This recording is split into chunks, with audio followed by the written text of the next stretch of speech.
हामीले सुखी नेपाली र समृद्ध नेपाल निर्माणको यो अभियानमा अब मुलुकलाई शान्तिपूर्ण ढङ्गले अगाडि बढाउनु पर्छ, मुलुकलाई भ्रष्टाचार मुक्त बनाउनु पर्छ, सुशासन युक्त बनाउनु पर्छ र नेपालको कम्युनिस्ट आन्दोलनलाई एकता बनाउनु पर्छ र शुद्धिकरणको अभियान चलाउनु पर्छ भन्ने हाम्रो भावना थियो। त्यो भावनालाई कमरेड प्रचण्डले कहिले सम्बोधन गर्न सक्नु भएन। उहाँले हाक्का हाकी भन्नुभयो, म ध्वंसको नेता हुँ, युद्ध मेरो एउटा ध्वंसको रणनीतिक सिद्धान्त हो। त्यति मात्र होइन, माओवादीलाई विभाजन गर्ने यही प्रचण्ड हो, एकता केन्द्र विभाजन गर्ने यही प्रचण्ड हो, मसाललाई विभाजित गर्ने यही प्रचण्ड हो। अब म एमालेलाई पनि मैले विभाजित गरेको भन्ने अर्थमा तपाईँले बुझ्नुहोस्। अब म नेपाल कम्युनिस्ट पार्टी पनि विभाजन गर्छु भनेर जुन दिन उहाँले कान्तिपुरको सुधीर शर्माजीसँग इन्टरभ्यू दिनुभयो त्यसको 6-8 महिना पछाडि पार्टी विभाजनमा गयो।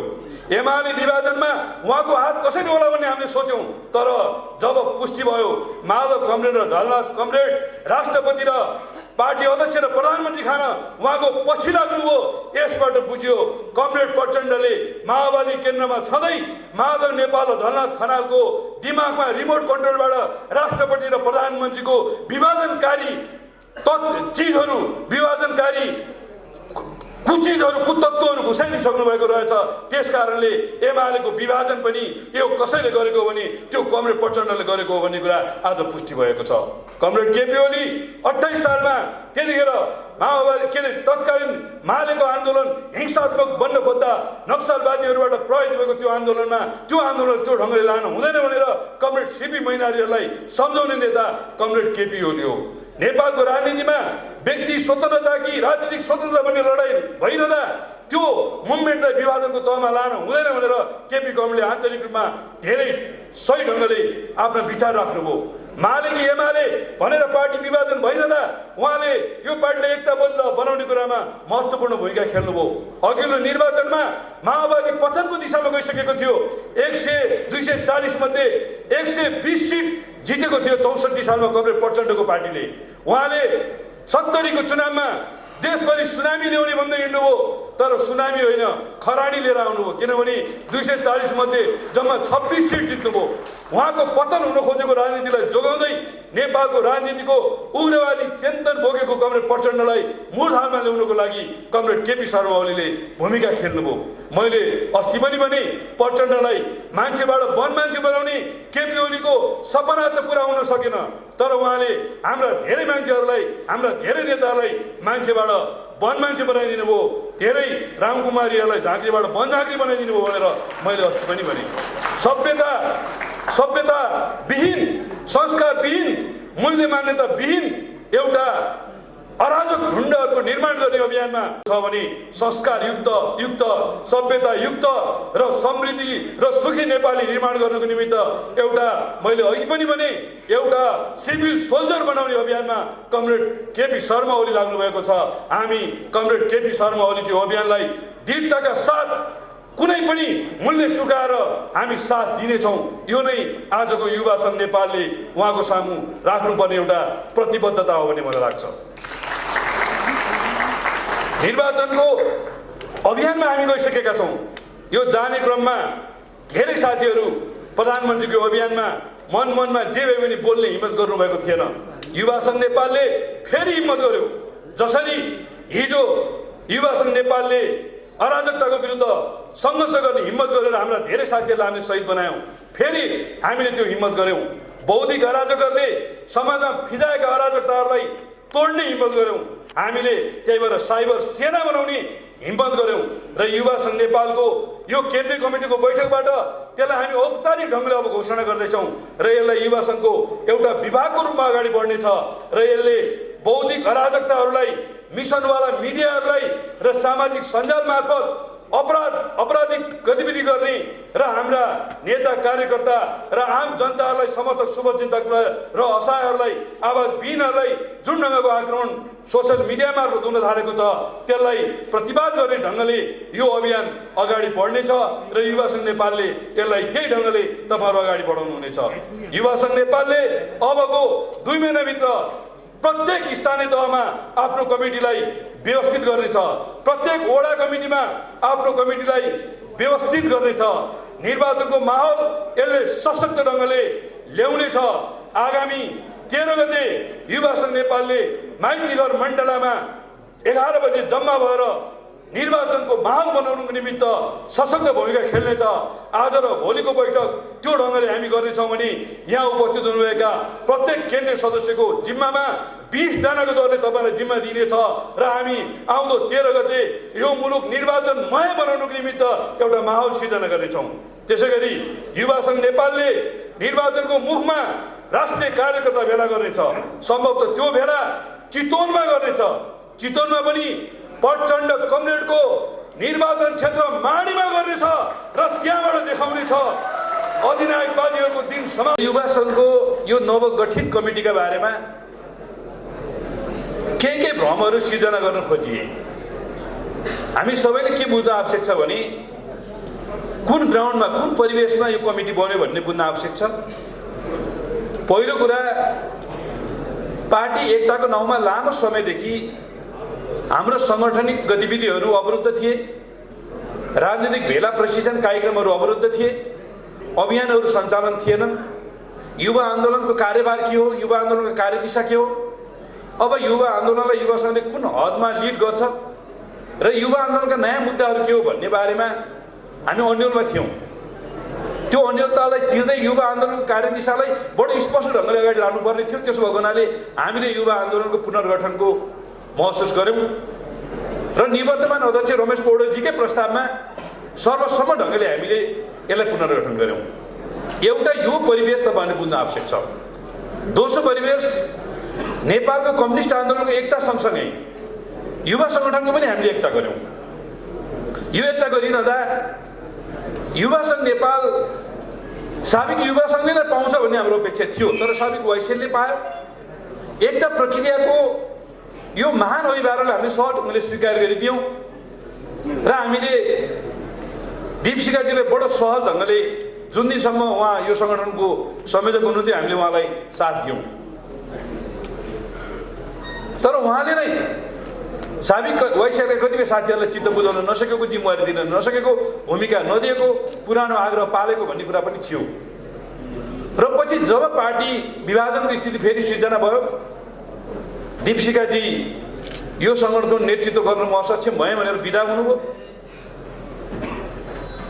यो एकता र विभाजनसम्मको यो प्रक्रियामा रहेका साथीहरूलाई पनि हामीले जिम्मेवारी दिनुपर्ने थियो। यो पार्टीले पनि हामीले बडो गम्भीरताका साथ समीक्षा गऱ्यौँ र पार्टी नेताहरूसँग सल्लाह गरेर यो कमिटी निर्माणको प्रक्रियालाई ध्यान दियौँ।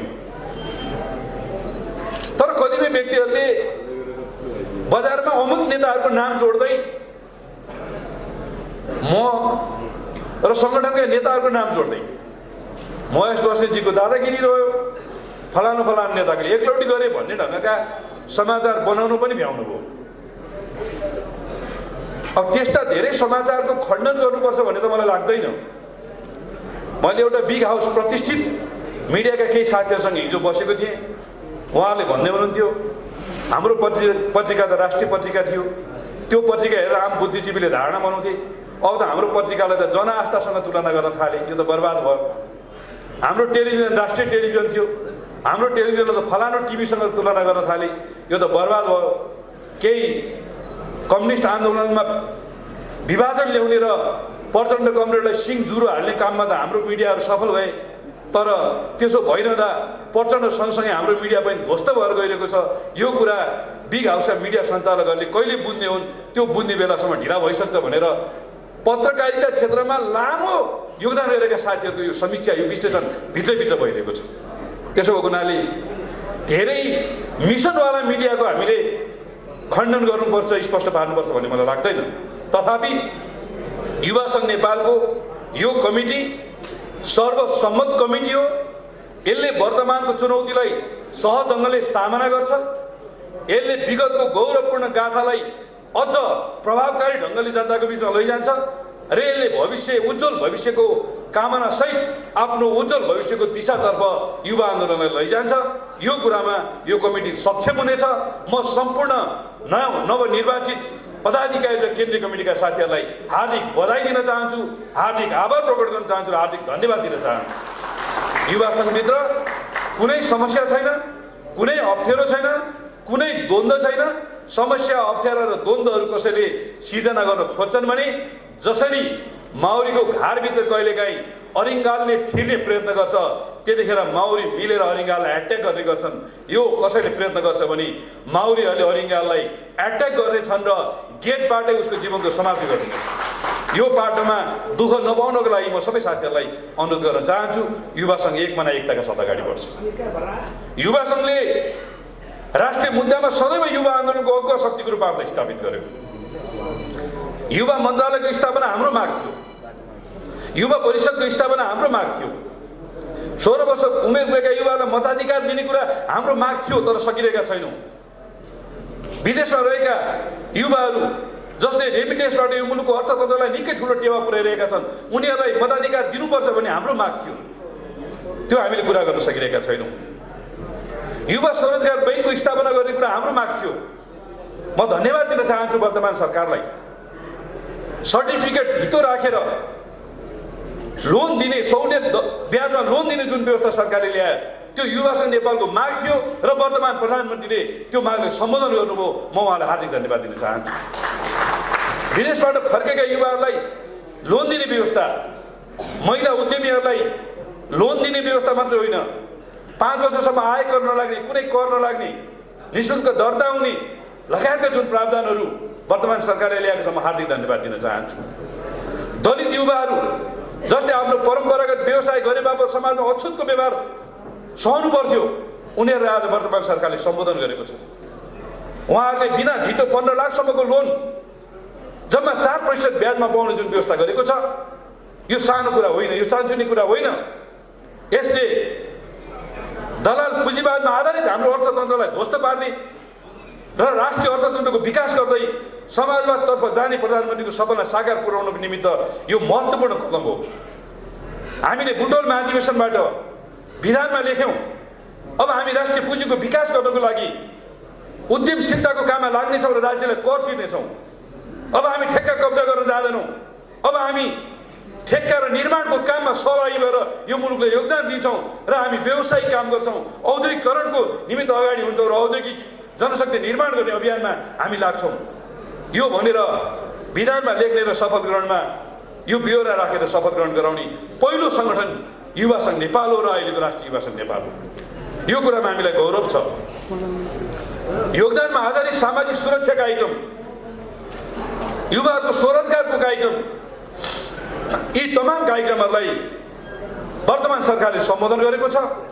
यो सम्बोधन गर्ने कुरामा वर्तमान राजनेता आदरणीय केपी शर्मा ओलीले महत्त्वपूर्ण भूमिका खेल्नु भएको छ।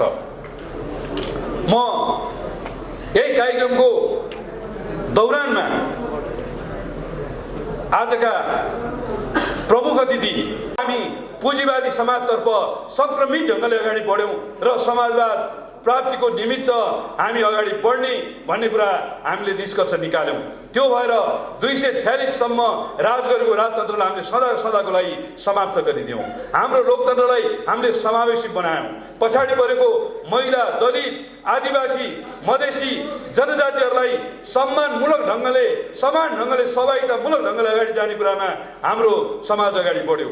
यो तमाम कुरालाई सम्बोधन गर्नको निमित्त सङ्घीयतालाई हामीले आत्मसात गऱ्यौँ। हाम्रो मुलुकलाई सङ्घीय लोकतान्त्रिक गणतन्त्रात्मक मुलुकको रूपमा व्याख्या गऱ्यौँ। यो भइरहँदा यसका बाछिट्टाहरू अथवा समाजको यो परिवर्तनको चरणमा देखिएको सङ्क्रमणमा विभिन्न खालका आरोह अवरोहहरू हामीले हेऱ्यौँ। विभिन्न खालका ऐँजीहरू पलाए। त्यो ऐँजीहरू पलाउने सन्दर्भमा हामीले नेपाल कम्युनिस्ट आन्दोलन र आदरणीय सम्मानित नेता कमरेड केपी शर्मा ओलीलाई उहाँले दिनुभएको योगदानलाई युवा आन्दोलनले सही ढङ्गले समीक्षा गर्यो, सही ढङ्गले विश्लेषण गर्यो। जब मुलुक समाजवाद प्राप्तिको चरणमा गयो, हामीले भन्यौँ अब हामी बन्द गर्दैनौँ, हडताल गर्दैनौँ, अब हामी चक्का जाम गर्दैनौँ, ढुङ्गा मुढा गर्दैनौँ, किनभने राजनीतिक चरणको आन्दोलन सकियो भन्ने हाम्रो निष्कर्ष थियो र हामीले भन्यौँ यो तमाम कुरा सदाको लागि समाप्त गर्नेछौँ र हामी सुखी नेपाली र समृद्ध नेपाल निर्माणको अभियानमा लाग्नेछौँ। यो अभियानमा हामीलाई एउटा नायक चाहिएको छ, हामीलाई एउटा योग्य सक्षम नेता चाहिएको छ भनेर हामीले खोज्यौँ। त्यो खोज्ने दौरानमा हामीले हाम्रा आशाका नजरहरू कमरेड प्रचण्डतिर पनि लगायौँ, कमरेड माधव नेपालतिर लगायौँ, कमरेड ढलनाथ खनालतिर लगायौँ, शेरबहादुर देउवातिर लगायौँ। हाम्रा सबै आशाका नजरहरू निराशा भए जब हामीले केपी कमरेडतिर यो आशाका नजर लगायौँ। हामीले नायक होइन, हामीले महानायक पायौँ भन्ने हामीले निष्कर्ष निकाल्यौँ। जब यो संक्रमण कालमा कमरेड प्रचण्डले सामाजिक सद्भाव बिगारेर जातीय राज्य बाँड्दै जातीय युद्ध फिजाएर जसरी अधिनायकवादी नङ्ग्रा ख्याएर उहाँले मुलुकमा सशस्त्र युद्धको घोषणा गर्नुभयो, टाउको बन्दुकको नालबाट सत्ता कब्जा गरिन्छ भन्ने नीतिलाई अवलम्बन गर्दै बोकाको टाउको देखाएर कुकुरको मासु बेच्ने व्यवस्था हो संसदीय व्यवस्था भनेर यो व्यवस्थाप्रति घृणा जगाउँदै हामी एमालेहरूलाई भाइ काङ्ग्रेसको उपमा दिँदै मनमोहन अधिकारीको लोकप्रिय सरकार 52 सालमा जुन ढङ्गले चलिरहेको थियो, वृद्ध भत्ता आफ्नो गाउँ अपे बनाऊ कार्यक्रम, 58,000 सुकुम्बासीलाई जग्गा वितरण 900को कार्यक्रम जस्ता कार्यक्रम दिइरहेको बेला र एउटा पनि गोलीले सरकारी गोलीले मान्छे नमरेको त्यो सक्षम र त्यो सुशासनयुक्त गृहमन्त्रीको रूपमा कमरेड केपी शर्मा ओलीले आफ्नो अस्तित्व देखाइरहेको बेलामा जनयुद्धको उद्घोष गरेर प्रचण्ड कमरेडले जे कुरा दिनुभयो त्यसका अवशेषहरू,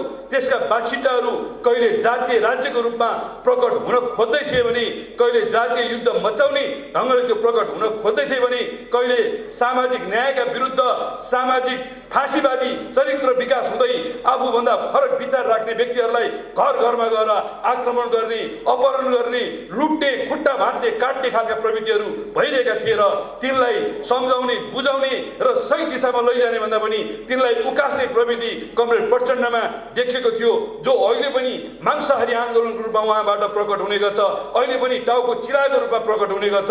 त्यतिखेर कमरेड केपी शर्मा ओली 37 साल चाहिँ उभिनु हो र उहाँले भन्नुभयो जातीय राज्य केपी शर्मा ओलीले स्वीकार्दैन।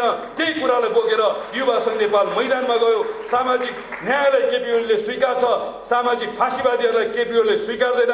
एमालेका पनि 300 भन्दा बढी व्यक्तिहरूको हत्या भएको थियो। उनीहरूलाई न्याय दिलाउनको निमित्त पछाडि पारिएको जनताको बहुदलीय जनवादलाई फेरि जगाउनको निमित्त नेकपा एमालेका नेता कार्यकर्ताहरूलाई बचाउनको निमित्त र अहिले नेपाल कम्युनिस्ट पार्टी नेकपामा गोलबद्ध रहेका तमाम नेता कार्यकर्ता समर्थक शुभचिन्तकलाई आशा ऊर्जालाई जगाउनको निमित्त केपी कमरेडले जुन वैचारिक सङ्घर्षको अभियान चलाउनु भयो मैदानमा, यही युवा संघ नेपाल, यही राष्ट्रिय युवा संघ नेपालले उहाँको त्यो विचार भावना र सिद्धान्तलाई सही ढङ्गले आत्मसात गर्दै मैदानमा त्यसको नेतृत्व गर्यो, त्यसलाई सही ढङ्गले अगाडि बढायो। यस मानेमा तमाम युवाहरूले भने केपी ओली आजका समकालीन राजनीतिको नायक मात्र होइन, केपी ओली महानायक हुन्। यदि केपी ओलीले त्यो भनेको थिएन भने यो मुलुक त्यो ठाउँमा पुग्ने थिएन। यही मुलुकमा एक मधेस एक प्रदेशको नारा लिएर आइयो, त्यही ल्याइरहँदा मुलुकमा विखण्डनको बीजारोपण गरिँदै थियो। सीके राउतहरूलाई अनेक खालका प्रलोभन दिएर अनेक खालका आन्दोलनका स्वरूपहरू विखण्डनवादी आन्दोलनका बीजारोपण गरियो। यता विप्लव समूहलाई फेरि अराजकता र फेरि गलत खालको आन्दोलनको बाटोमा हिँड्ने प्रेरणा दिने शक्तिहरू आन्तरिक रूपमा लागिरहेका थिए। कमरेड केपी ओलीले भन्नुभयो एक मधेस एक प्रदेश, यो मुलुकको अखण्डताको निमित्त, स्वाधीनताको निमित्त यो बेठीको यसलाई स्वीकार गर्न सकिँदैन। यसो भनिरहँदा मधेसमा केपी ओलीलाई बहिष्कार गरियो, हामी गएका कार्यक्रमहरूमा ढुङ्गा मुढा गरियो। आज सिङ्गो मधेसमा नयाँ जागरण आएको छ। राष्ट्रिय अखण्डताका नेता केपी ओली हो रहेछन्, मधेस समृद्ध बनाउने नेता केपी ओली हो रहेछन्। त्यसो भएको हुनाले आउँदो निर्वाचनमा 2 नम्बर प्रदेश कमरेड केपी ओलीको सम्मानमा, केपी ओलीको विजयमा सबभन्दा पहिला विजयको झन्डा फहराउने प्रदेश कोही हुन्छ भने त्यो 2 नम्बर प्रदेश हुन्छ। सही विचार, सही मान्यता लिँदाखेरि कहिलेकाहीँ पछाडि परिएला, अन्ततोगत्तो त्यसले जितिन्छ भन्ने कुरा उहाँले पुष्टि गर्नुभएको छ। यही कुरालाई आत्मसात गरेर युवा संघ नेपालले पनि मधेस जागरण अभियान लगायतका असङ्ख्य अभियान अगाडि बढायो र राष्ट्रिय अखण्डताको पक्षमा दृढताका साथ उभियो। आज सीके राउत मूलधारमा आउनु भएको छ। आज कमरेड विप्लव मूलधारमा आउने प्रयत्नका साथ अगाडि बढिरहनु भएको छ। म उहाँलाई हार्दिक स्वागत गर्न चाहन्छु र म उहाँलाई हार्दिक धन्यवाद दिन चाहन्छु।